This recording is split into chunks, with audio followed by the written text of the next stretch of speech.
Assalamu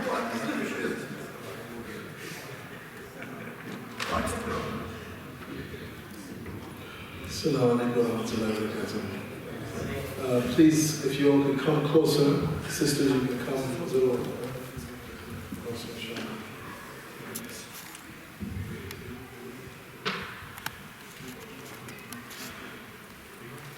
And there's also a special dua request from the Imam, because his wife is traveling and he has all 6 children alone this weekend. So please make a special dua request, the special dua, inshallah. Also, that being the case, after class today, I will need to quickly return home to feed the babies.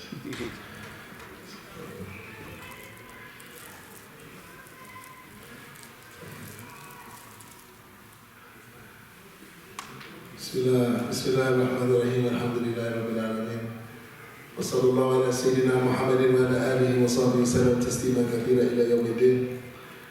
Inshallah, we're just waiting for Ustad Yusuf to say,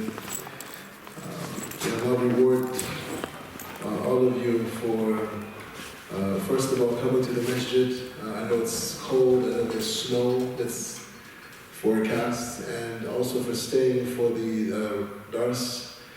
If there are also, particularly those of you who are here, if there are any particular topics you'd like to see us address over upcoming months, over the year, we're in the process of, Ustad Yusuf and I are in the process of hammering out the calendar for 2019. So the particular issues or topics you'd like to see us cover, do not hesitate to let either he or I know, inshallah. And okay. So those of you who have the book, who has the book, Liza Man, right? Sister Angela, you guys should look. We're on I have the Arabic. Let me see. So we talked about maturity and seniority. We just started with seniority, inshallah.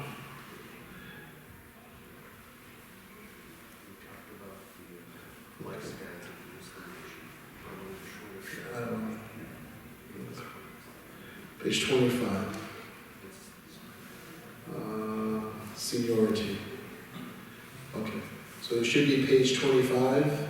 The section on seniority, which is, seniority is a very blessed time in one's life, and those who reach it have tremendous rewards from Allah subhanahu wa ta'ala.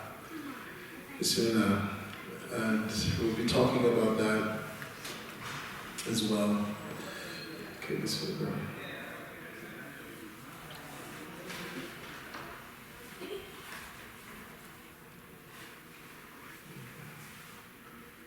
أعوذ بالله من الشيطان الرجيم بسم الله الرحمن الرحيم الحمد لله رب العالمين اللهم صل على سيدنا محمد وعلى آله وصحبه وسلم تسليما كثيرا إلى يوم الدين.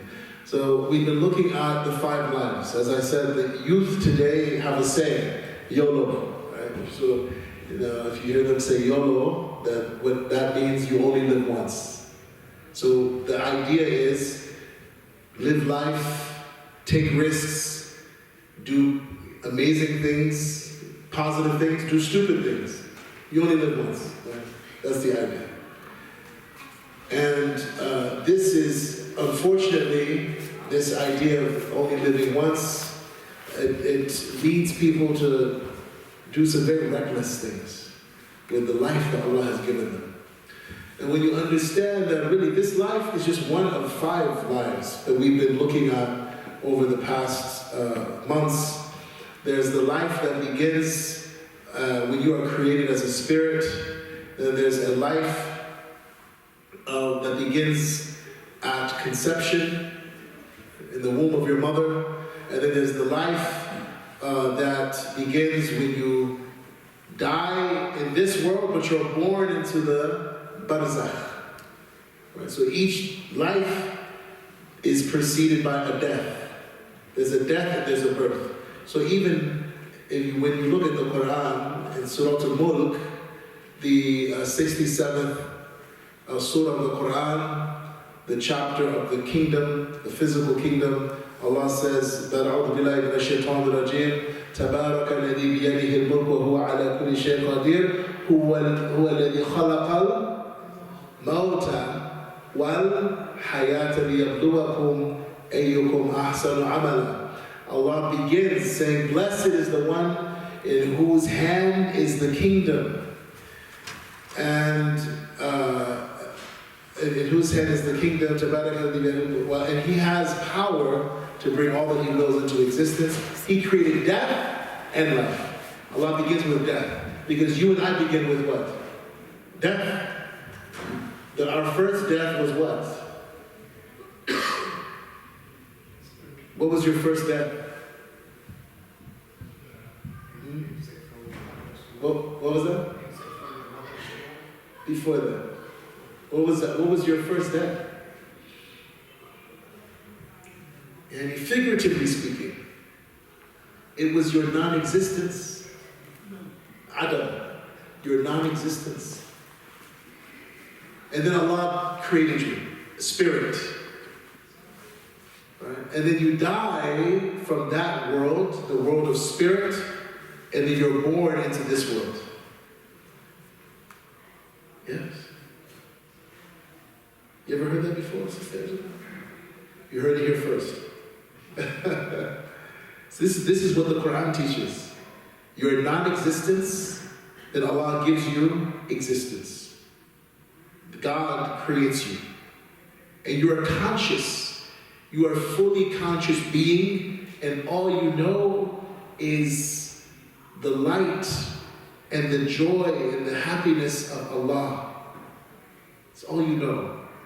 And then you're born into this world. This is what Maulana Rumi spends so many thousands of verses discussing. The separation from that world and coming into this world. This is what we're all trying to go back home, in a sense. What's your home? When you're with Allah.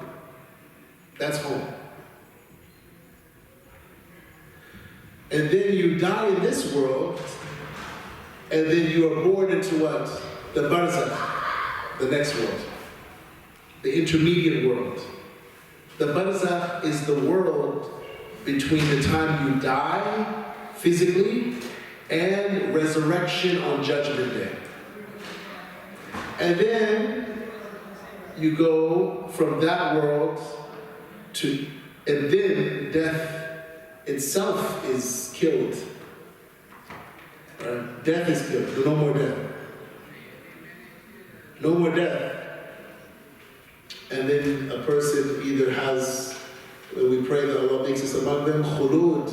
They spend eternity in the garden, in the heavenly garden, or they spend eternity in the hellfire, and we seek refuge in Allah from that.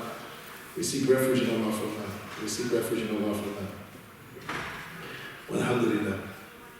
So those are the 5 lives. Spirit life, this life, the grave, resurrection, and then eternity in. So this is the vision. Bismillahirrahmanirrahim, alhamdulillah. So let us begin.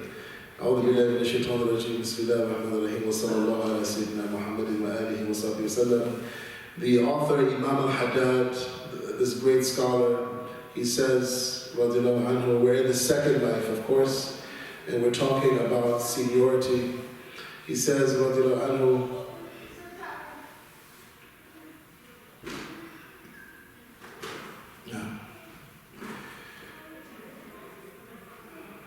okay, this is death. No way, no.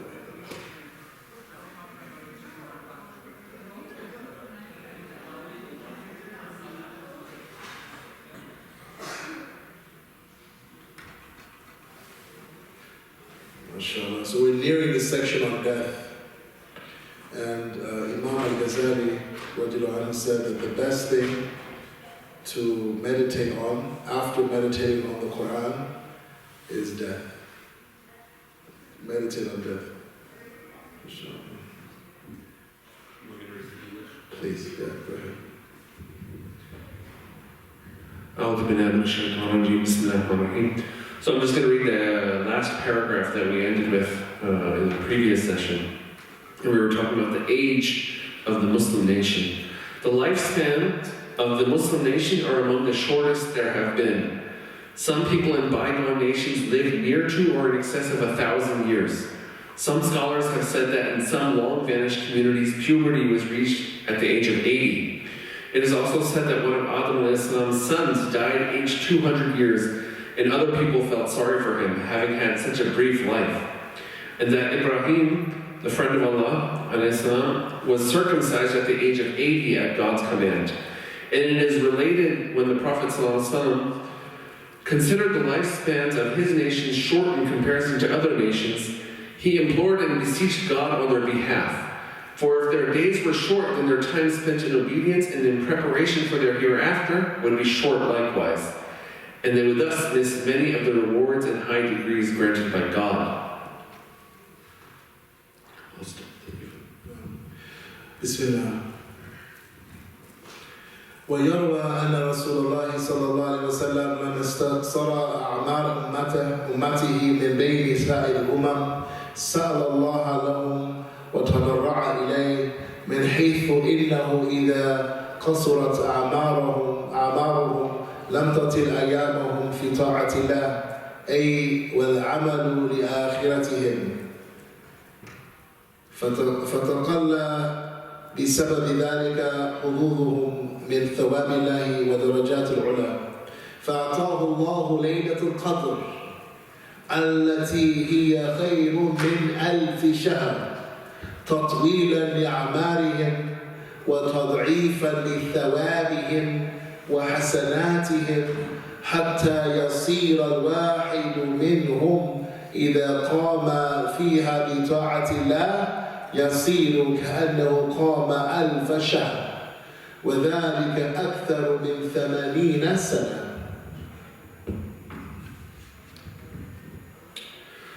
So when the Prophet ﷺ beseeched Allah subhanahu wa ta'ala to lengthen the lives of the Muslims, so Allah subhanahu wa ta'ala gave him, the Muslim nation, Laylatul Qadr, which in the Quran mentions, which is better than 1,000 months. Thus, in effect, extending their lives and multiplying the rewards, so that any one of them who spend it in religious observance during this night will be as if he had done so for 1,000 months, which is 83 years and 4 months. So, when he says in the Arabic, actually that last sentence, is that the person who stands in prayer on the night of glory, Laylatul Qadr is the night of glory. It's as if he stands in prayer for 1,000 months, and that is more than 80 years. Right? He took some, it's okay. More than 80 years. So, Laylatul Qadr, the reward Allah gives us on the night of glory. Qadr means something that is important, something that is immense. A lot of times we translate it as Laylatul night of power. But the word for qadr, for power in Arabic is qudra. Correct me if I'm wrong. No, Zishan, correct me if I'm wrong. The word for power is qudra, not qadr. Okay. It's something that crept into the English, Laylatul Qadr means the night of immense weight, the night of immensity. Why is this night so great? Laylatul Qadr means the night of greatness. What is so great about this night? It's the night that Allah revealed the Quran. It's the night that Allah sent down the Quran. Inna anzalnahu fi Laylatul Qadr. Indeed, we sent it down on the night of greatness, the night of immensity, the night of gravity. And according to the narrations, Allah gave this Quran to Angel Gabriel. He gave the Quran to Angel Gabriel, peace be upon him, who's the greatest of the angels, the highest of the angels in rank. He's the angel of revelation. He brings revelation. And then Angel Gabriel, Jibreel, peace be upon him, alayhi salam, he brings on that night, Laylatul Qadr, he brings the entire Quran to the lowest heaven, As-Sama' ad-Dunya. And then over 23 years, beginning with that night, he brings the Quran bit by bit. Najman, Munajjaman. Not all of it at once to the Prophet sallallahu alaihi wasallam, but a few ayats or a surah or so at a time. Over 23 years, according to the circumstances of the community. And on that night, the night of Laylatul Qadr, according to the narrations that we have, the ayat that were revealed on that night were Iqra bismi rabbika alladhi khalaq khalaqa al-insana min 'alaq اقرأ وربك الأكرم الذي علم بالقلم علم الإنسان ما لم يعلم. الله أكبر. These are the first ayat. Read, recite. And when Sister Angela, when the Prophet ﷺ was first, he was on a mountain. You can still go to the mountain. It's outside of Mecca, just about a 30-minute drive. It's a mountain that's called the Mountain of Light. And he was in a cave, but it's not really a cave, it's like a crevice called Hira, which means high aspiration. And he was sitting there at nighttime. And if you go there, there's no door. There's just enough space for one person. There's no door. There's nothing protecting him from the elements. Nothing. He's sitting there in the darkness of night. And then all of a sudden, he hears a voice say, Iqra, read. Recite. And he responds, Ma ana biqari. I'm not a reader, or I'm not a reciter. And then he is squeezed to the point where he thinks he's going to die. And then he's released, and he's told, Iqra. Second time, he says, Ma ana biqari. I'm not a reader. Or some say, I don't read. He's squeezed a second time. He's released. Iqra. He says, Ma ana biqari. Some say the third time, what he was intending was, what should I read? Same words, but different meaning. And Allah knows best. Yeah, Ma ana biqari. What should I read? Then he was squeezed the third time. And then he was told, Iqra bismi rabbika alladhi khalaq, recite in the name of your Lord who created all things. He created the human being from a clot of blood, something that hangs. Created the human being from something that hangs, meaning the zygote that hangs on the wall of the mother's uterus. Iqra wa rabbuka al-akram, recite a second command, recite and your Lord is most generous. الذي علم بالقلم, who taught the human being by the pen. The pen that we use in this world, we learn through that pen, and the pen that's in the heavens. There's two pens. There's the pen that's in the heavens, and there's the pen that's in this world. Right? Don't you understand? There's a pen that's beyond this world, and then there's the pen in this world that we use. The pen in this world is an ayah of that pen. Okay. Surah Al-Qalam, right? Allah talks about Noon wal qalami wa ma yasturun. Allama al-insana ma lam ya'lam. And he taught the human being what he did not know. So these are the first ayats. So this is the greatness of this Laylatul Qadr. فَمَنْ قَامَ فِي لَيْلَةِ الْقَدْرِ 12 سَنَةً كان كمن عاش في طاعة الله 1000 سنة أو أكثر فتأمل حساب ذلك فإنه ظاهر وذلك الذي أعطاه الله هذه الأمة ببركات رسوله صلى الله عليه وسلم وعظم كراماته عليه ومن شدة اعتنائه صلى الله عليه وسلم بأمته وحرصه على حب الخير لها. If he does this every night of destiny for 12 years, for instance, it would be as if he had lived 1,000 or more years in God's obedience. Reflect on these calculations, for they are evident. This is what God has given this nation through the barakah of his messenger and the greatness of his honor in his sight. And because of the tremendous concern which the Prophet has upon him, be blessings and peace, for his nation, and his zeal to see them obtain what is good. So we should be thanking Prophet Muhammad sallallahu alaihi wasallam for Laylatul Qadr, for the night of glory, this night of grace, this night of blessing, this night of reward. He thought about us. The companions, his companions came to him dejected, sad. We don't live as long as the people before us. So how can we compete with them in goodness? So he asked Allah for this night, and Allah gave him Laylatul Qadr.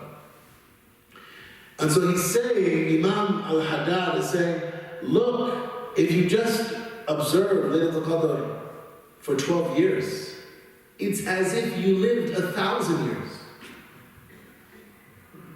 You can transcend time. Everyone's trying to figure out, how do you live forever? Right? Worship Allah Laylatul Qadr with sincerity. But when is Laylatul Qadr? When is Laylatul Qadr? When is the night of glory? When is it? 27th? Last 10 days? Odd nights? Only Allah knows. Only Allah knows. Did you know, and it's appropriate, you know, and I recited Surah Al-Qadr in the prayer. It's appropriate that we're talking about Al-Qadr. The companions, 6 months after Ramadan, they would be wondering, was my Ramadan accepted? And then 6 months before Ramadan, they were preparing for Ramadan. How many months do we have before Ramadan now? 3.5. Ramadan is knocking. We're in Jumadat al-Ula. That's the month we're in now. Then Jumadat al-Thaniya. Then what? Rajab. Sha'ban. We are right at the doorstep of Ramadan right now. So we should be preparing for Ramadan. How do you prepare for Ramadan? You put your affairs in order.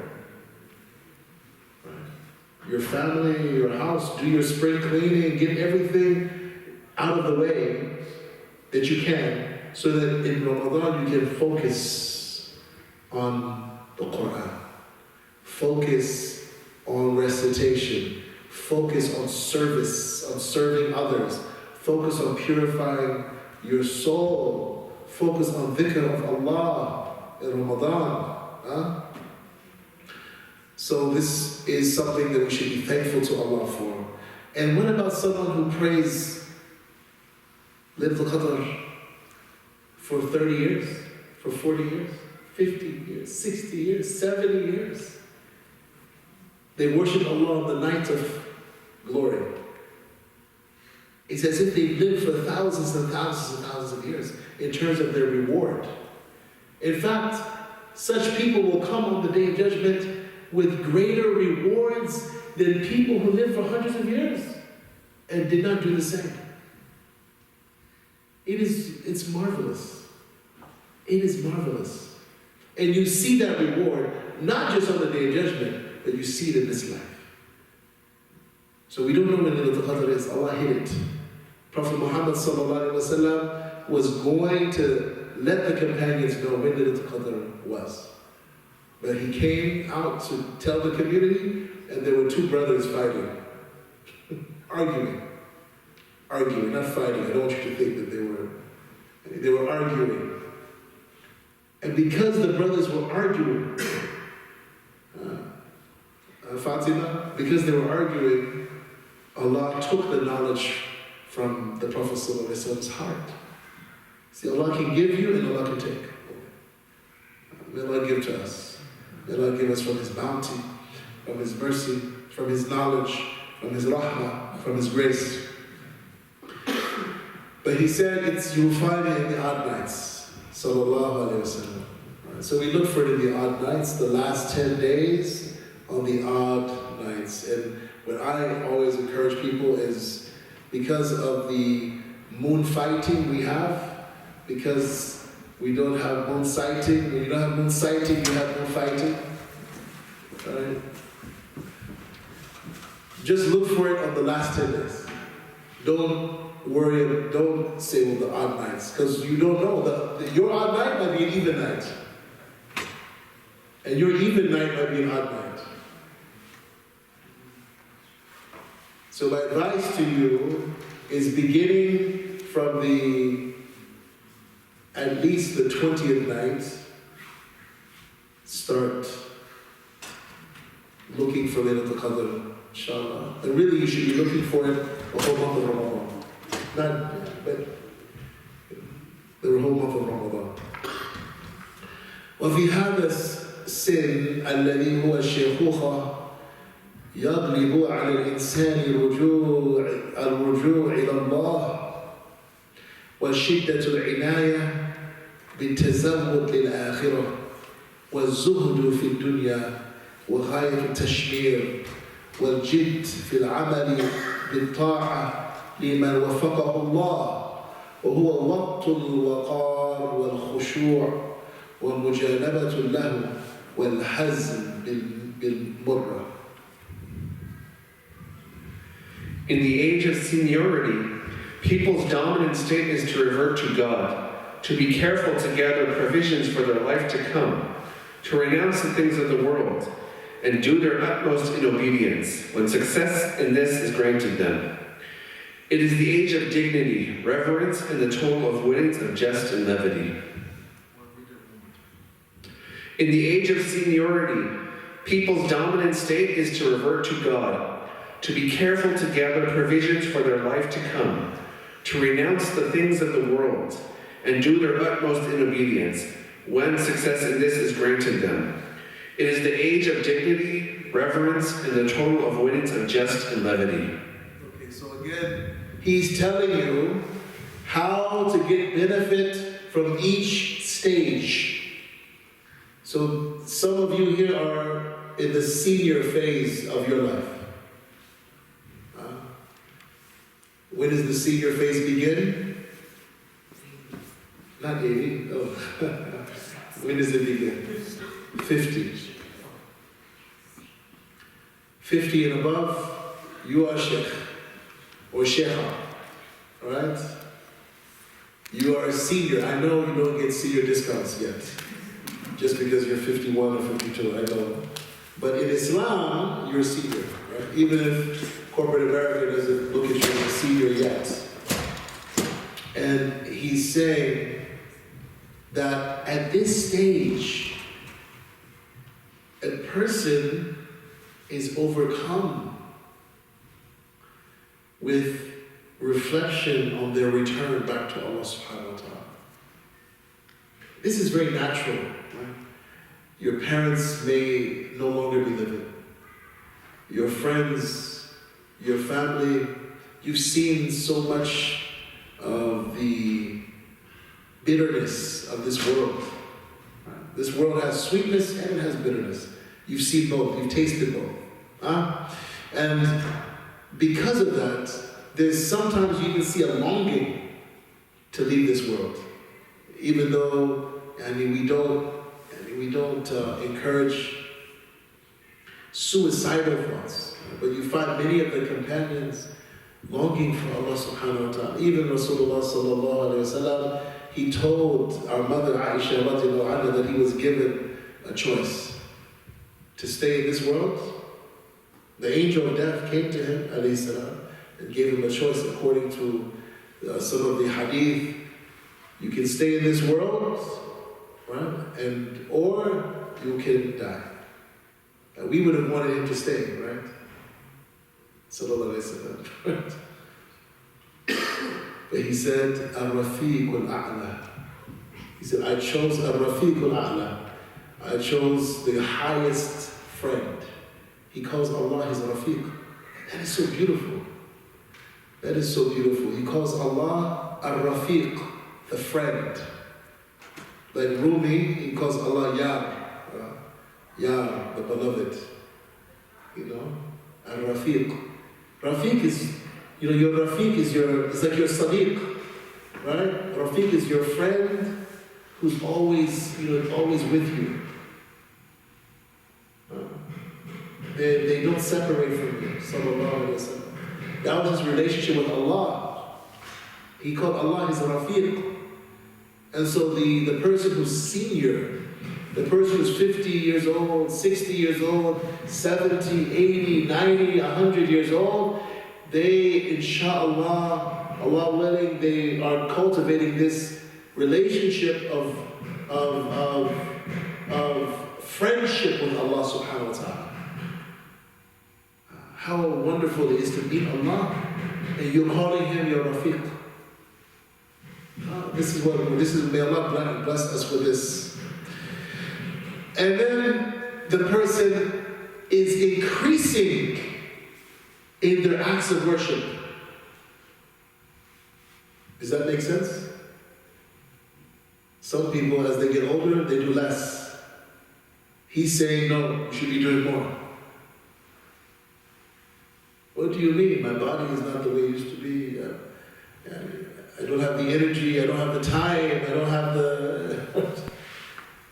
In the Prophet ﷺ, in the month of Ramadan, he would review the Quran with his teacher, Angel Gabriel, peace be upon him, once, except in his last year.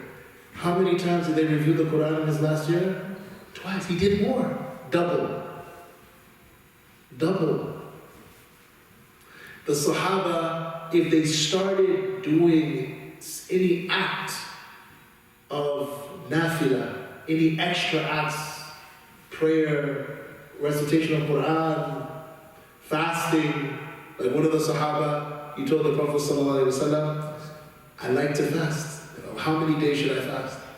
The Prophet ﷺ told him, 3 days in a month. Why? Because if you fast 3 days in a month, when Allah rewards a good deed, He rewards you at the minimum 10 times that deed. Sister Angela, 10 times. So you fast one day, Allah rewards you. If you fast for Allah's pleasure now, you're not fasting to impress people.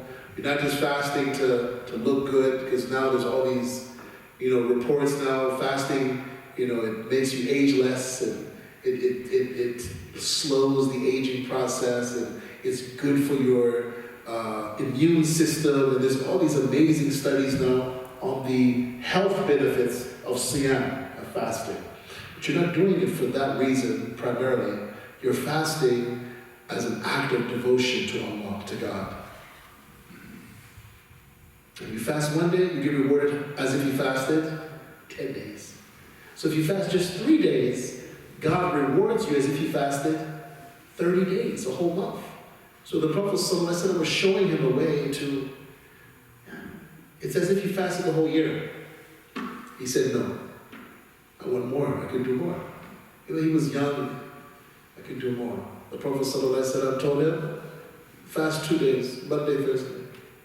And now the scientists call it 5-2. Have you heard of that? It's called the 5-2 fast. Have you heard of that, Zisha? Yeah. That's what the Prophet ﷺ used to do. Mondays and Thursdays. Fast 2 days, don't fast 5 days. They call it 5-2. Yeah.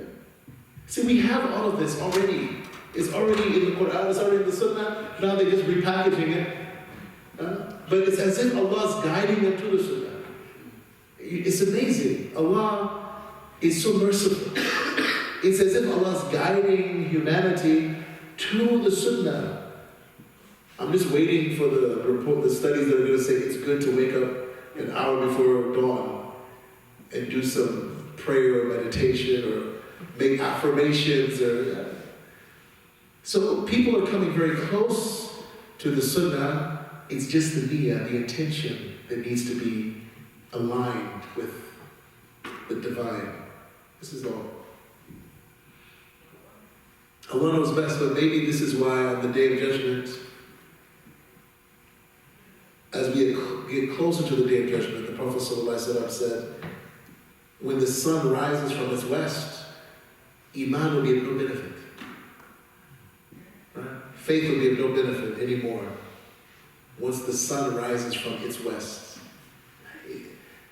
Some of the scholars have said because it will be so clear now, it will be so apparent that this is the truth, that the Quran is the truth. So, alhamdulillah. So increasing as you get older, may Allah Ta'ala give us the strength. And then he says, وَلِذَلِكَ كَانَ الَّذِي يَمِيلُ مِنَ الْمَشَايِخِ إِلَى خِلَافِ ذَلِكَ مُسْتَقْبَحُ الْحَالِ سَيِّئِ الطَّرِيقَةِ مُسْتَنْكِرِ السِّيرَةِ وفي الحديث الصحيح ثلاثة لا يكلمهم الله يوم القيامة ولا ينظر إليهم ولا يزكيهم ولهم عذاب أليم فعد منهم الشيخ الزاني فصارت هذه الفاحشة القبيحة من كل أحد أقبح منه وأفحش لما هو عليه من كبر السن وكونه في مظنته الخوف من الله تعالى والخشية وحال الوقار والحياء من الله تعالى. Any person of this age not conforming to this pattern will be thought of as ugly of behavior and reprehensible of conduct. In the authentic hadith about the three kinds of people to whom God does not speak, look at, or purify on the day of rising, and who have a painful punishment, one of the three is the adulterous old man. This old woman. This abhorrent depravity is even more abhorrent and depraved in his case because of his age and his supposed fear of God. Apprehension. There's a word I've never seen this word before. Gravamen.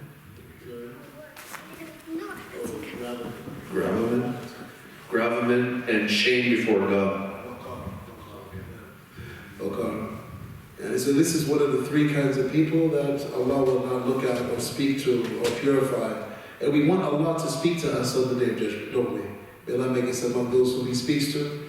May Allah make us among those who He purifies. May Allah Ta'ala make us among those who He protects from His punishment on the Day of Judgment. So as you get older, see, this is the blessing of seniority. Right? I mean, the sexual appetite should be decreasing. Right? But what happens? People start buying Viagra.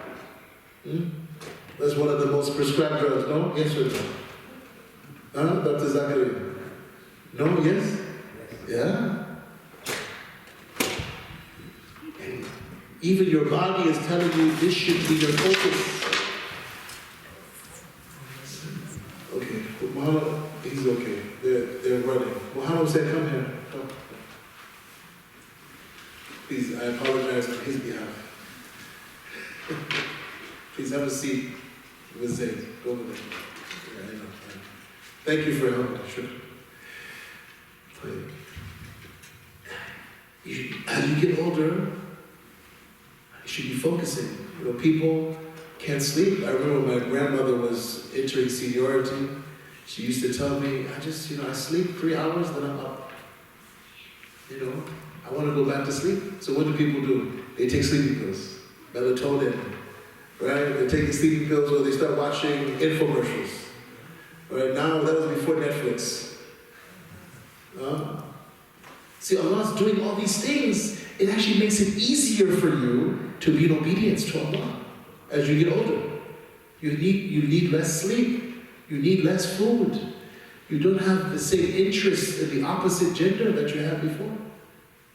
But we start taking pills to counteract our natural progression. Instead of accepting the season of life and using it to draw closer to Allah subhanahu wa ta'ala. That's what we should be doing. When you reach shaykhuha, when you become a shaykh or shaykha, now you're focusing on the hereafter, and now you're mentoring and you're grooming the next generation. It's a very beautiful process. Just like we're like the leaves, in the spring, they come out and they're so green and so lush, and then they slowly go to the autumn, and they're very beautiful in the autumn, right? That's how you should be in your shaykhuha. Right? That's the autumn of your life. Very beautiful colors. Seniority. Your beauty should be shining. There are people who drive all the way from Texas to Vermont just to see the autumn. How beautiful. And when a person reaches seniority and they've been working on themselves, when they've been seeking Allah, they've been developing a relationship with Allah, a relationship with Prophet Muhammad sallallahu alaihi wasallam, you see that beauty in them. They're like the beautiful leaves of autumn, the golden, the red leaves, and very beautiful. Before they what? They fall, they die. And when they fall, they die. Just like us, our bodies, when you die now, just like the leaves fall, they now become a nourishment and enrichment for the soil that is at the roots of the tree. And our bodies, you should make that intention. Oh Allah, make my body a nourishment for the earth. This is why we don't do all this embalming and put you in a big, Fort Knox casket. No, very natural. You shroud, you wrap, no embalming in the ground. So you can now feed the ecosystem. This is Islam. Very natural. And we'll stop here, inshallah ta'ala. He says, وَفِي هَذَا السِّنِّ يَغْلِبْ ظُهُورُ الشَّيْبِ يَغْلِبُ ظُهُورُ الشَّيْبِ وَيَعُمْ وَهُوَ نُورُ الْمُسْلِمِ كَمَا وُلِدْ وفي الحديث من شاب شيبة في الإسلام كانت له نورا. وقد بلغنا أن أول من شاب إبراهيم الخليل عليه السلام فلما رأى شيب قال يا رب ما هذا؟ فقال له ربه هذا هو الوقار. فقال ربي زدني به. Allahu Akbar. Allahu Akbar. White hair usually appears at this time. For someone whose hair turns gray while a Muslim, it becomes a light for him. It's a hadith. It has been related that the first person whose hair turned white was Abraham the friend, peace be upon him, who asked, "O Lord, what is this?" His Lord answered, "This is dignity." So he said, "Lord, give me more dignity."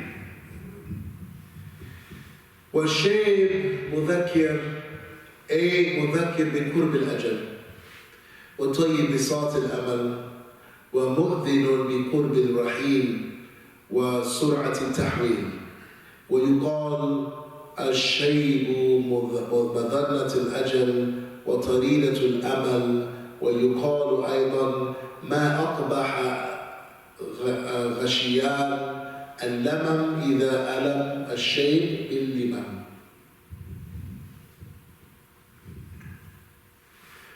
White hair is a reminder of the nearness of one's time and the necessity of folding up the spread carpet of hope.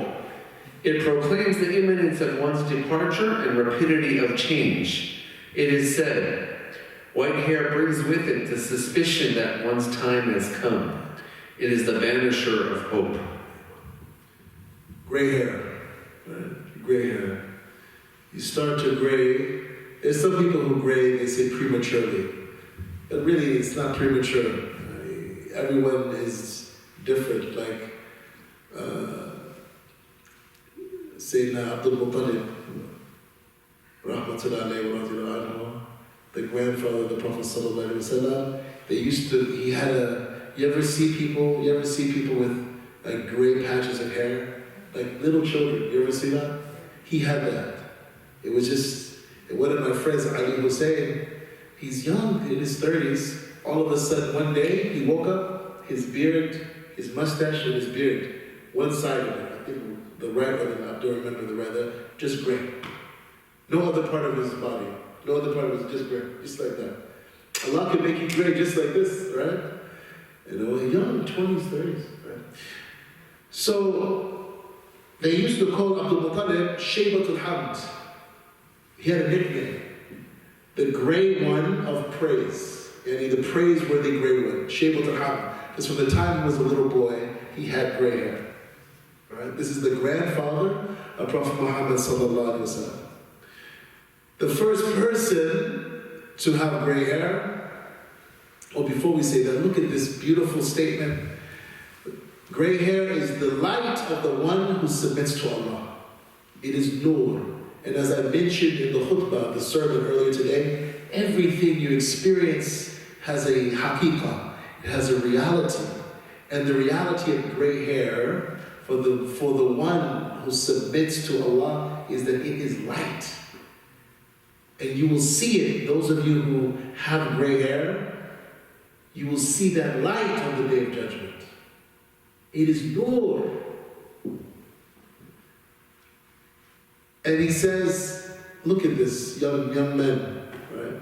Young women that are here. Whoever gets gray in Islam, it will be light for him. And you'll see later on, there's so many beautiful sayings about the person who reaches 60 years old in Islam, 70 years in Islam, 80 years old in Islam. It's as if they can just walk into Jannah, no problem. Right? Easy. Walk into heaven without any problem. And Ibrahim al-Khalil, Allah says, اتَّخَذَ اللَّهُ إِبْرَاهِيمَ خَلِيلًا. Allah took Abraham as his beloved friend. Khalil is a particular daraja. It's a particular rank with Allah. It's one of the highest ranks a human being can reach. It's the rank of khulla with Allah. Khulla is love. It's like mahabba and mawadda.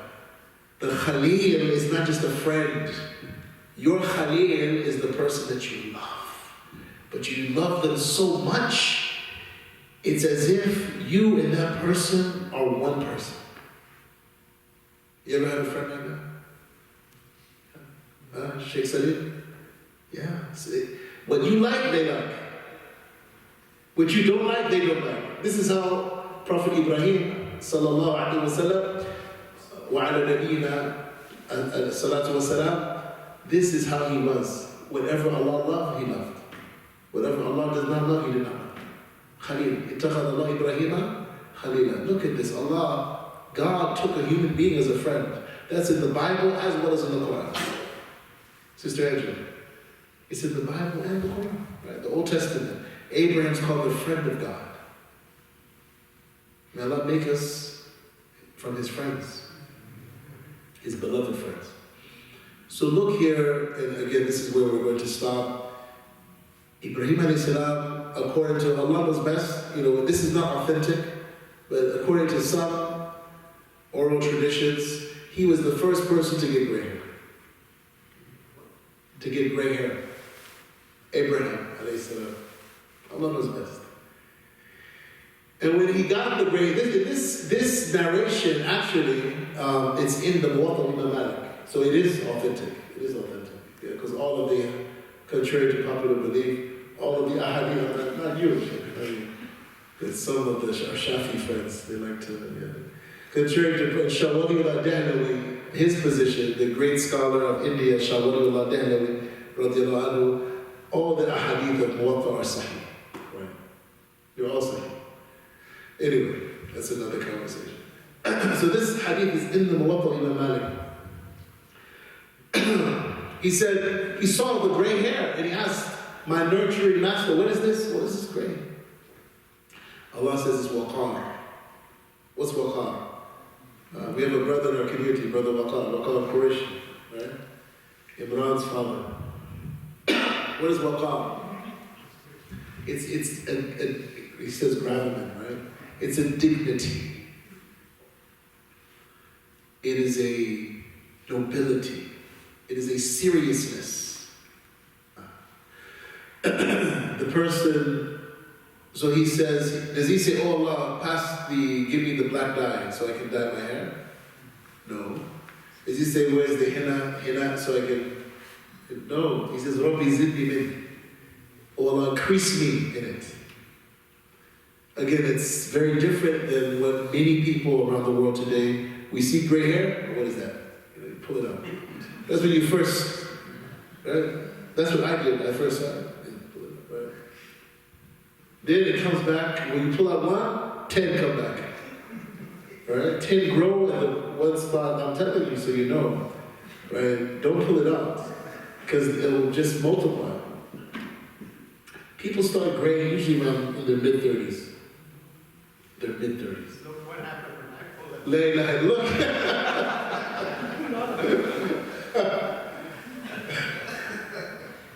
Huh? Mid-30s, people start graying. It's a reminder. He's saying, it's reminding you death is very close. Death is close. Stop playing around. Right? Stop playing around. Death is close. Take your life seriously. Take your relationship with Allah seriously. It doesn't mean you can't have fun. Yes, have fun.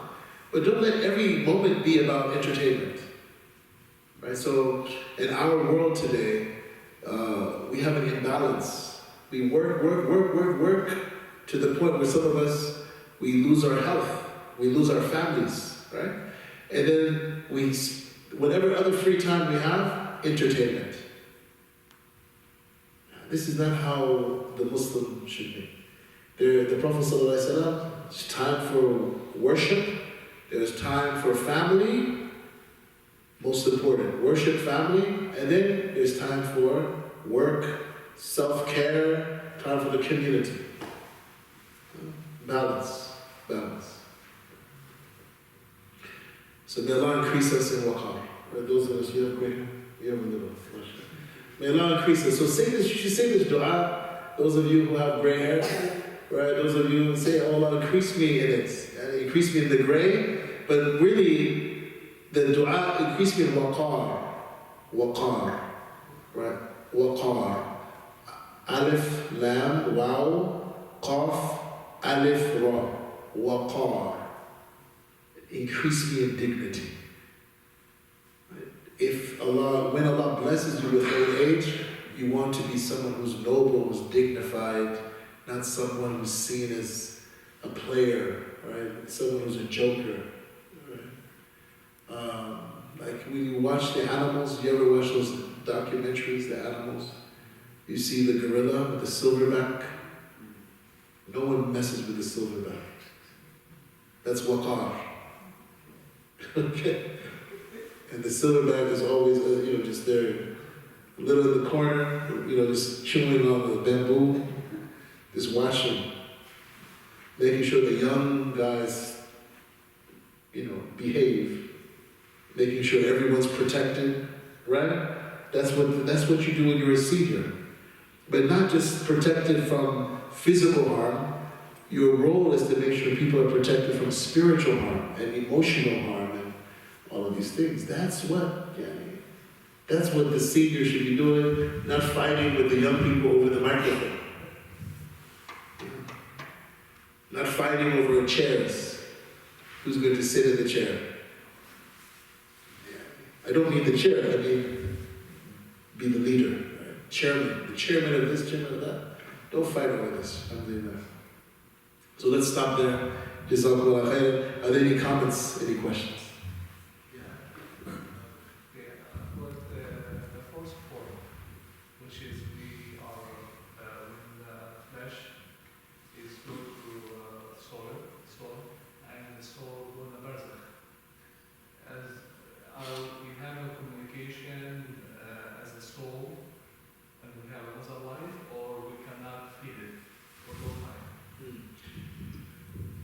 Okay, so when a person dies, three things happen.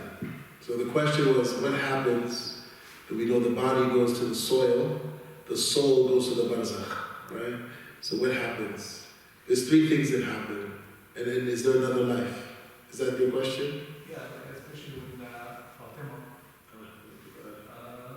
the daughter of the Prophet. He said, "You, the first one, you will meet me, you know, Yes, from the family." yes.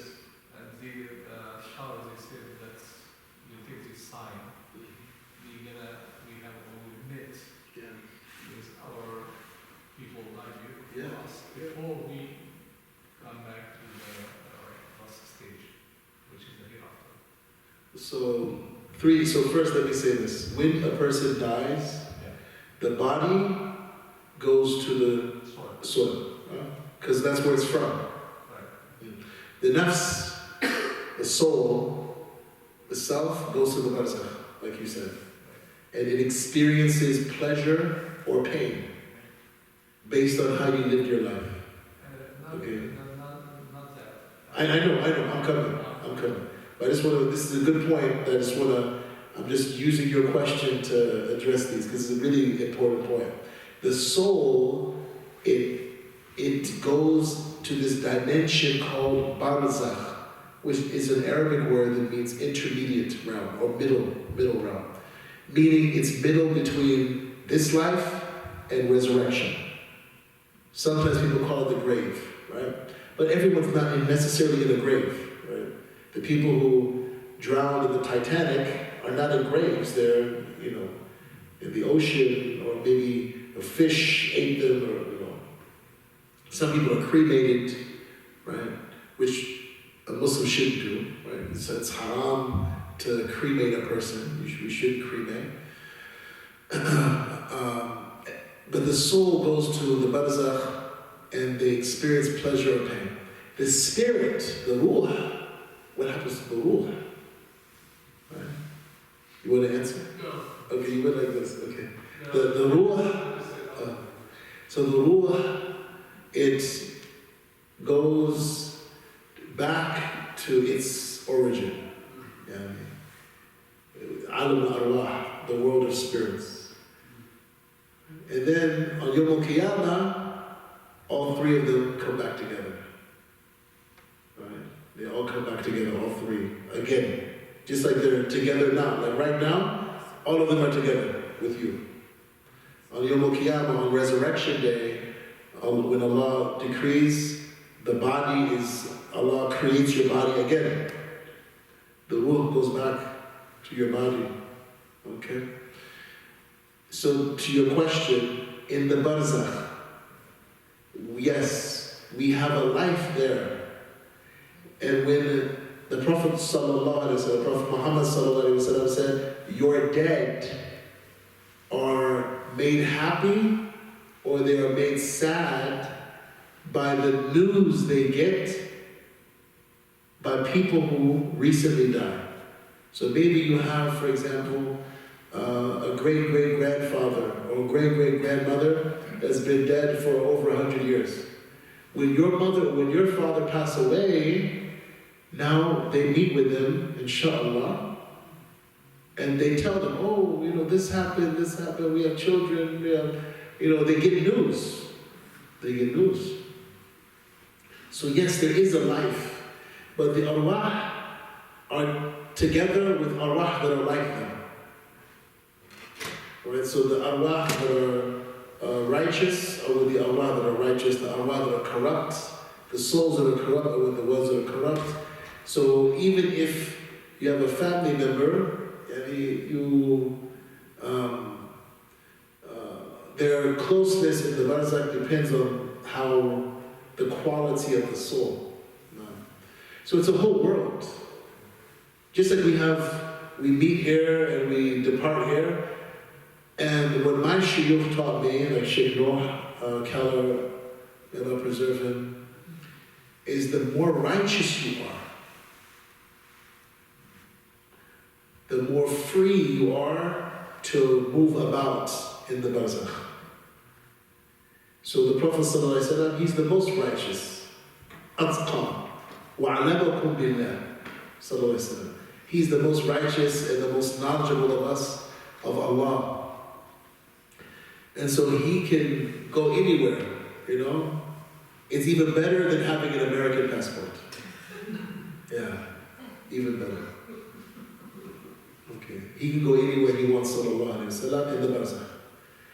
Whereas,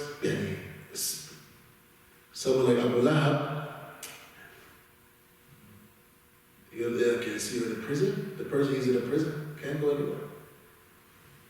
Right? Okay. Comments, questions? No, sure. Just a clarification. You spoke of 3 dimensions that are together and then they come back together in the resurrection. One is the body, one is the soul. What's the third dimension? Spirit. So what's the difference between the spirit and the soul? The soul is the nafs, and it shares qualities of the spirit and qualities of the body. The spirit is the ruh, and it is pure consciousness, and it is light. And it does not, it's not like the nafs, it's not attached, it doesn't, it's not attracted to pleasure and avoid pain. The spirit is only attracted to Allah. Yeah. But the nafs is, likes, good food, and a nice bed, and all these things. The ruh doesn't care about those things. Yeah. There's a question over here. Oh, yes, go ahead. I just wanted to say, sometimes these terms are interchangeable. In English. So people sometimes translate ruh as spirit, sometimes as soul. Yeah. So that causes some confusion. But when you look at the word soul in English, when you look at the history of the word, and how it's been used over hundreds of years, and how it's used today, I think it's better to translate it as nafs. I know some translators that don't use soul for nafs, they use self. Some people use ego, like I mentioned ego today in the khutbah, but that causes confusion because of Freudian psychology. Because when Freud talks about the ego, it's as if he's talking about the spirit. Right? If you know Freudian psychology, yes, no? He talks about the ego, the id, right? And the super id, right? The ego is like the spirit. So, again, but in Arabic it's very clear, ruh is ruh. The nafs is the nafs, they're not interchangeable. Imam al-Ghazali says that the nafs is the child. This is metaphorically speaking, allegorically speaking. It's the child of the spirit and the body. Without a body, you don't have nafs. So what happens is when your spirit is in the world of spirits, Allah at a point He decrees, He sends it to your mother's womb at about 120 days, like we know from the hadith. We read the hadith.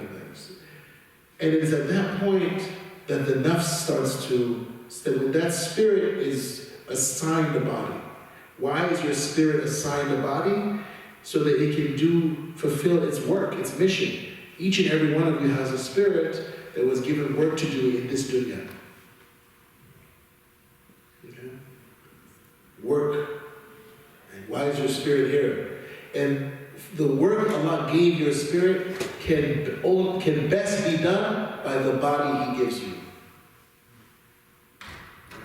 And some of us have bodies, we have Arab bodies, or Pakistani bodies, or American bodies, or male bodies, or female bodies. Some of us have tall or short bodies. The body Allah gave you is so that you can do your work. It's like a toolkit. So that's why it doesn't make sense really to be jealous of people. I wish I was taller. Or I wish, all these, the billion-dollar industry of lightening, like people try to lighten their skin, right? So they can look like,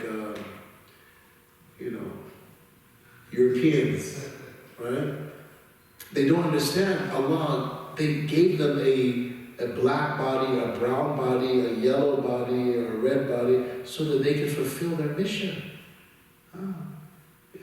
So, now go ahead. See, you had your hand. I wanted to ask, like, what the best way. So you mentioned dyeing the hair. And Yeah. are we, Which is permissible, by the way. It's permissible. Everyone be clear. Dyeing your hair, even black, is permissible. Yeah.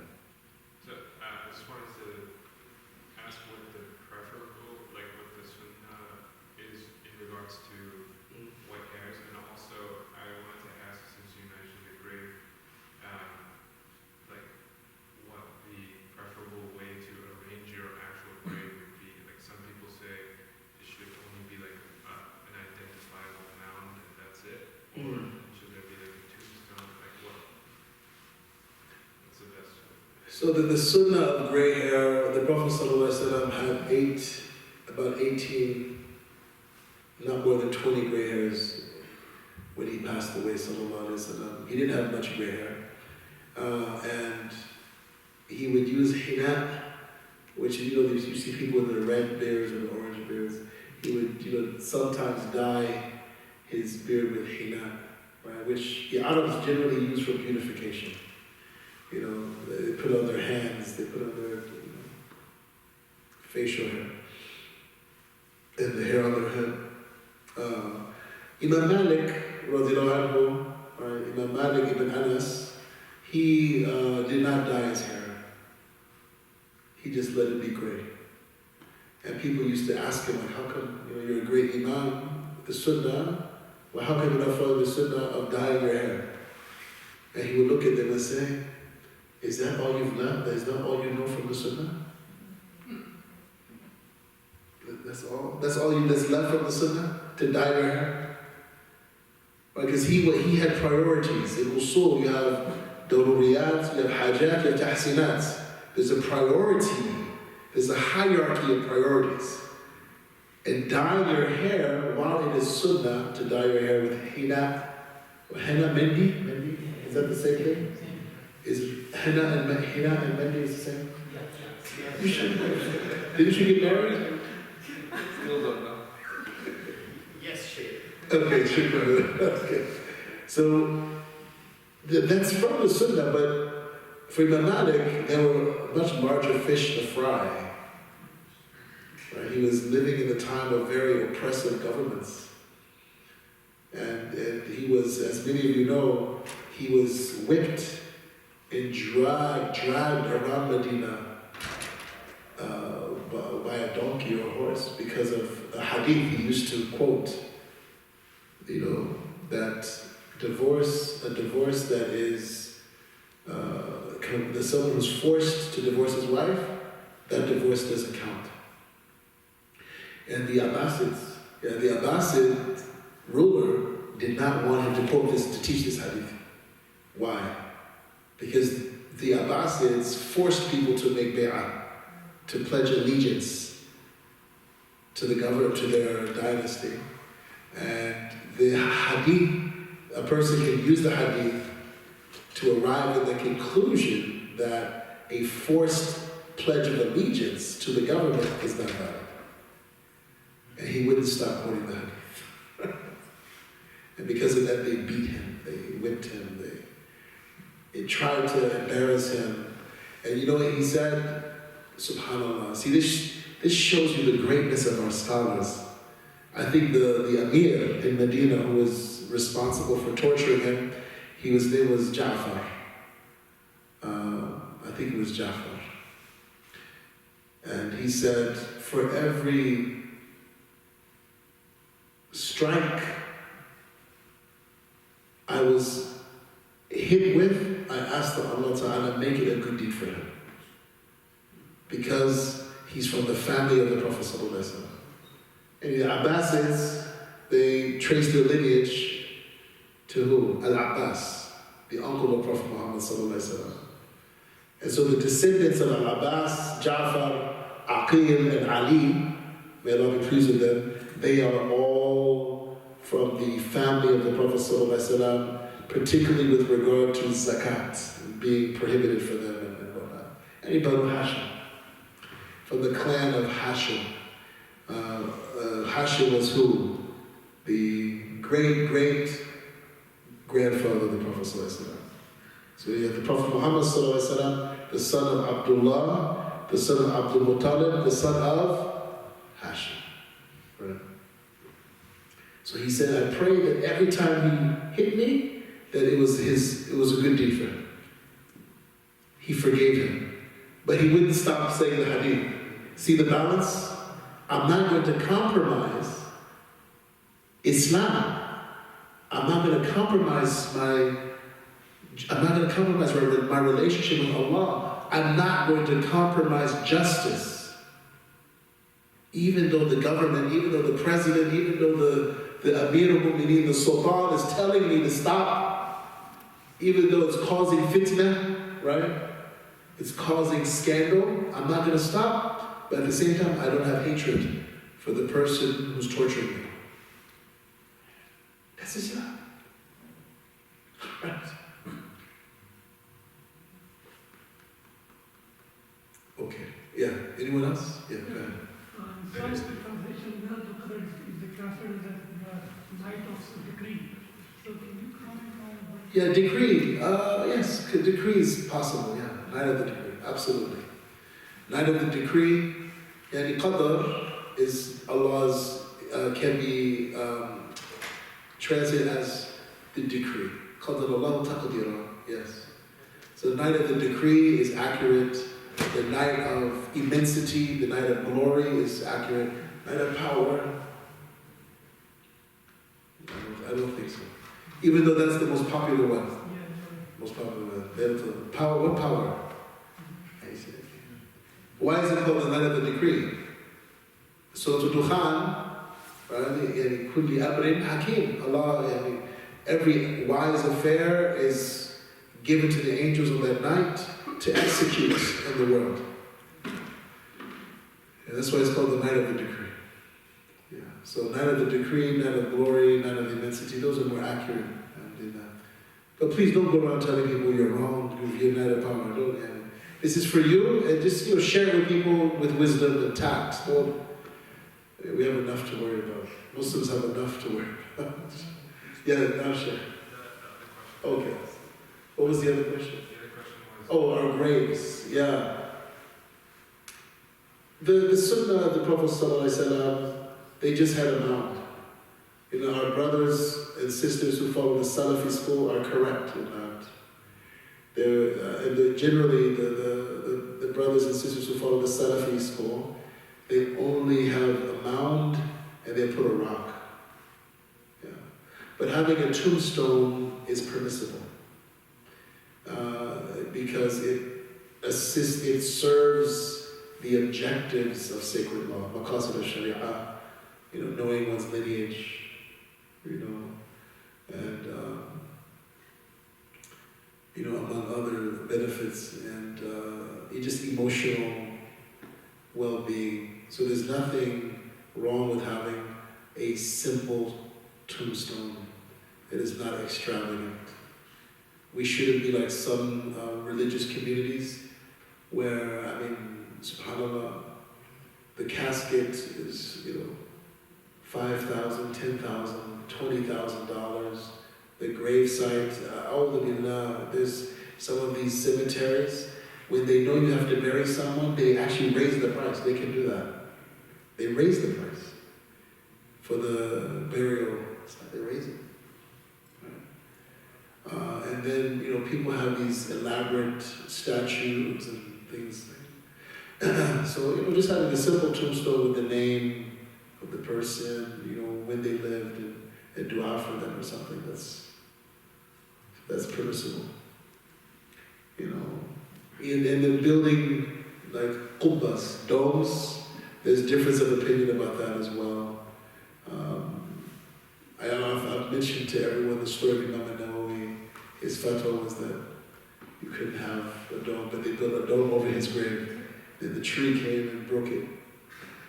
Yeah, did you see that? Did you go to Syria, Noah? Yeah, you can see that. Yeah. It's simple. You know, Reza Zia lived, how long do you want to live? 150 years. Alhamdulillah, he served the community and everyone loved him. He was a good person to drink chai with. Alhamdulillah. Anyone else? Yeah? Okay, yeah. To Salim, uncle's question.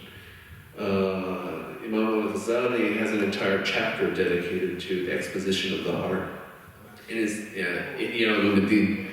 So he goes into this, basically the differences between the nafs, the ruh, and it's pretty good actually. It gives the relation between all the different parts, and it gives the analogy of like how a king rules a kingdom, or the different components of the kingdom. Sheikh Yahya Rodas teaches a course on it. It's about 10 hours, 11 hours, if you're interested. Yeah, so that's book 20, it's translated. It's a book called Marvels of the Heart. Ajaib al-Qalb. Ajaib al-Qalb. The marvels of the heart. And it goes into detail. What is the qalb? What is the ruh? What is the nafs? You can buy the book separately. Yeah. That chapter. It's a beautiful book. And then also, since we're talking about seniority and inshallah I won't be here next Friday. I will be here next Friday. Yeah, I will be. That's right. Yeah, I am. So next Friday, we're going to speak more about seniority, but we're going towards death. And Imam al-Ghazali also has a book in the Ihya al-Ulumuddin, his book Revival of the Sciences of the Deen, of the Way, that's been translated, called Remembrance of Death and the Afterlife. Kitab Dhikr al-Maut wa ma ba'dahu. Very good. It's so good. My grandmother, who's Christian, she borrowed it from me about 20 years ago and never gave it back. She had all kinds of notes in it. And she's reading Imam al-Ghazali. Right? Yeah. So, alhamdulillah. No, Sheikh. Is there life in the body with that with the ruh? It depends on the kind of life. The ability to move, the ability to perform any task. Like with that with the ruh, the body will be just dead, right? Basically. Or no? We should turn off the camera. No,